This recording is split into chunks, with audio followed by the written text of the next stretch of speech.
Is tithing biblical? Part 1. My testimony. I was a very generous tither and giver for a long time. I thought that's what I was supposed to do. I believed the tithe lie. I believed everything the pastor told us about it. I wondered why it wasn't one of the 10 commandments. I guess then it'd be the 11 commandments. I believed them when they said that if you always tithe, everything's going to always be perfect in your finances and you'll always have the ability to tithe. So that's why it didn't make sense when my time came when I couldn't tithe anymore. My kid's daddy died, and my hours at work were cut to 32 because business was bad. So the owner had to cut everybody's hours. And I couldn't pay tithes anymore. I had barely enough to pay my bills from payday to payday, and I didn't have anything left over for tithing. And that didn't make sense because they always told us if you tithe that you'd always be able to tithe. This wouldn't happen. But I really became depressed because I couldn't tithe anymore. I was very active in my church. I did children's church. My gift is teaching, even though I never got to go to college to become a teacher. When I did children's church, it combined my love for kids plus my love for teaching. So I really felt bad because I couldn't tithe anymore. I really got depressed. I was thinking, should I just stop going to church until things got better and I could tithe again? So one day I was in my doctor's office and I was talking with her like we do with our doctors. And I had mentioned that to her, that what had happened and how depressed I was because of it.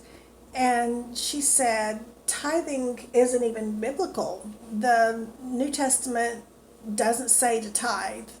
That was all Old Testament stuff. And for someone like me who was so deep into tithing for so long, I wasn't going to just give it up that easily. How was the church going to pay all those salaries? How were they going to pay the electric bill? So there was nothing I could do at the time. My salary wasn't going to be increased. I couldn't start tithing anytime soon. The only thing I could do was research. So that's what I did. I did some research about tithing. And I found some very interesting things. Now, before I go any further, I'm not telling anybody not to give. It is good to give. The Bible does say that it's good to give. Whoever sows abundantly will reap abundantly. So there's nothing wrong with giving. But anyway, some of the things that I found, and because all my videos are short, I'm going to have to make another part to this. I'm not going to be able to tell you everything that I found when I researched. But when I researched, I realized these things that I didn't realize before. And I'm wondering, if I had have just read the Bible for myself and not listened to anything the pastor said, would I have noticed this the first time I read it? And I think I would have. It's just I was so brainwashed by what he said. I believed everything he said about the tithing lie, that you would prosper if you paid tithes and God would make sure you always was able to pay them. So anyway, these are some things I found when I was researching. Number one, There is no verse in the Bible that says to give 10% of your paycheck to a pastor or a church. And most churches I've been associated with expect a lot more than 10%, and I was given a lot more than 10%. Number two, giving to a church or a pastor is not the same as giving to God. They tell you that. They say that if you're giving money to the pastor or to the church, that you're giving it to God, and that is not the truth. There is no Bible verse that says so. But I will tell you what is the same as giving it to God. Giving it to the poor is the same as giving it to God. And proof of that is Matthew 25:40. But there is no verse in the Bible that says giving to a church or to a pastor is the same as giving it to God. Number three, in Acts 4:35, when people gave, they distributed it to people as they needed it. They didn't give it to the pastor or to a building. Now, I know some churches do give to people as they need, and that's good, but not all churches do.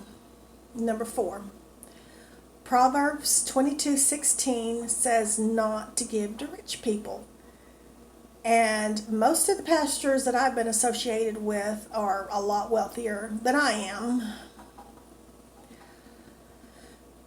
Number five, Matthew 10:8 says ministry gifts are free and we are to freely give. So why should a pastor receive a salary for preaching? Most churches I've been associated with, the pastor is paid, but not the Sunday school teachers or the musicians or other workers. It takes a village to make a church service. So why is the pastor the king of the village? The king of the village didn't even get paid. The capital king of the village didn't get paid. And that leads to number six. Nowhere in the Bible does it say that Jesus took a salary for preaching. He had a job. Number seven. Nowhere in the Bible does it say that Jesus took up an offering. Not for himself, not for the traveling preacher that's coming to town, not for the soldiers, not for anybody else. And that goes for all the other preachers mentioned in the Bible, such as Paul and Barnabas and the others. And that's all I'm going to talk about. I've got more things I found out, but that's it for now because I don't want this video to get too long, and I'll do part 2 later.